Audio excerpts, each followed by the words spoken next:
ಆಲೂ ಬಾತ್ಗೆ ಬೇಕಾದ ಪದಾರ್ಥಗಳು. ಈಗ ಸ್ಟವ್ ಹಚ್ಕೊಳ್ಳಿ. ಒಂದು 5ರಿಂದ 6 ಟೇಬಲ್ ಸ್ಪೂನಷ್ಟು ಆಯಿಲನ್ನು ಹಾಕ್ಕೊಳ್ಳಿ. ಅದಾದಮೇಲೆ ಒಂದು 6ರಿಂದ 7 ಬೆಳ್ಳುಳ್ಳಿಯನ್ನು ಸಣ್ಣದಾಗಿ ಹೆಚ್ಚಿಟ್ಕೊಂಡು ಅದನ್ನು ಹಾಗೆ 2ರಿಂದ 3 ಹಸಿಮೆಣಸಿನ್ಕಾಯನ್ನು ಹಾಕಿ ಇದನ್ನು ಆಯಿಲಲ್ಲಿ ಫ್ರೈ ಮಾಡ್ಕೊಳ್ಳಿ.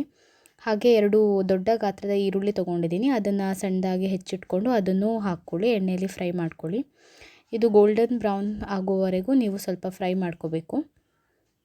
ಇದಾದ ನಂತರ ಸಣ್ಣದಾಗಿ ಹೆಚ್ಚಿಟ್ಕೊಂಡಂತಹ ಆಲೂವನ್ನು ಒಂದು ದೊಡ್ಡ ಗಾತ್ರದ ಆಲೂಗಡ್ಡೆನ ತೊಗೊಂಡಿದ್ದೀನಿ, ಹಾಗೆ 2 ಟೊಮ್ಯಾಟೊ ಇದನ್ನು ಹಾಕಿ ಮಿಕ್ಸ್ ಮಾಡಿಕೊಂಡು ನಂತರ ಸ್ವಲ್ಪ ಉಪ್ಪು ಹಾಗೆ ಅರಿಶಿನ, ನಂತರ ಇದನ್ನು ನೀಟಾಗಿ ಮಿಕ್ಸ್ ಮಾಡ್ಕೊಳ್ಳಿ.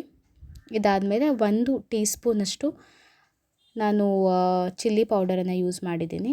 ಇದಾದಮೇಲೆ ಒಂದು ಅರ್ಧ ಟೀ ಸ್ಪೂನಷ್ಟು ನೀವು ಮ್ಯಾಜಿಕ್ ಮಸಾಲ ಇದ್ದರೆ ಹಾಕ್ಕೋಬೋದು.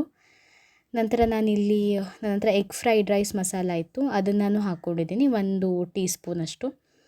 ಇದನ್ನು ಹಾಕಿ ಚೆನ್ನಾಗಿ ಮಿಕ್ಸ್ ಮಾಡ್ಕೊಳ್ಳಿ. ಹಾಗೆ ಆಲೂಗಡ್ಡೆ ಬೆಂದಿರೋವರೆಗೂ ಸ್ವಲ್ಪ ನೀಟಾಗಿ ಬೇಯಿಸ್ಕೋಬೇಕು ಇದನ್ನು. ಹಾಗೆ ಎಣ್ಣೆಯಲ್ಲೇ ಫ್ರೈ ಮಾಡ್ಕೋಬೋದು. ನಂತರ ನಾನಿಲ್ಲಿ ಸೋಯಾ ಸಾಸ್ 1 ಟೀ ಸ್ಪೂನಷ್ಟು ಸೋಯಾ ಸಾಸ್ನ ಹಾಕ್ಕೊಂಡಿದ್ದೀನಿ. ಇದು ಆಪ್ಷನಲ್, ಬೇಕಾದರೆ ಹಾಕ್ಕೋಬೋದು, ಇಲ್ಲಾದರೆ ಇಲ್ಲ.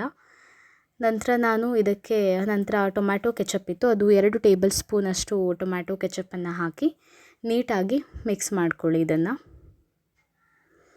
ಹಾಗೆ ನೀಟಾಗಿ ಎಲ್ಲ ಮಿಕ್ಸ್ ಆಗೋವರೆಗೂ ಬೇಕಾದರೆ ಉಪ್ಪು ಚೆಕ್ ಮಾಡಿಕೊಂಡು ಲಾಸ್ಟಲ್ಲಿ ಸ್ವಲ್ಪ ಆ್ಯಡ್ ಮಾಡ್ಕೋಬೋದು ಬೇಕಂತ ಇದ್ದರೆ. ಇದಕ್ಕೆ ಲಾಸ್ಟಲ್ಲಿ ನಾನು ಹೆಚ್ಚಿಟ್ಕೊಂಡಂಥ ಕೊತ್ತಂಬರಿ ಸೊಪ್ಪನ್ನು ಹಾಕಿ ಮಿಕ್ಸ್ ಮಾಡ್ಕೋತಾ ಇದ್ದೀನಿ. ಇದಾದಮೇಲೆ ಕುಕ್ ಮಾಡಿರೋ ರೈಸ್ ಇರುತ್ತಲ್ಲ ಅದನ್ನು ಹಾಕ್ಕೋಬೇಕು.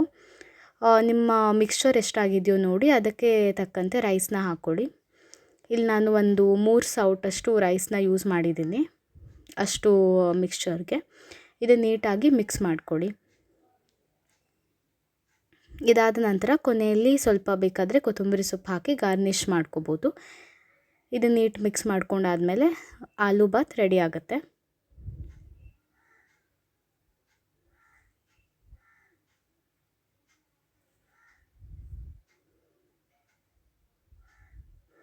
ಇದನ್ನು ಬೇಕಾದರೆ ಮೊಸರು ಜೊತೆ ಆಗಲಿ ಅಥವಾ ಏನಾದರೂ ಚಟ್ನಿ ಇದ್ದರೆ ಅದ್ರ ಜೊತೆನೂ ತಿನ್ಕೋಬೋದು.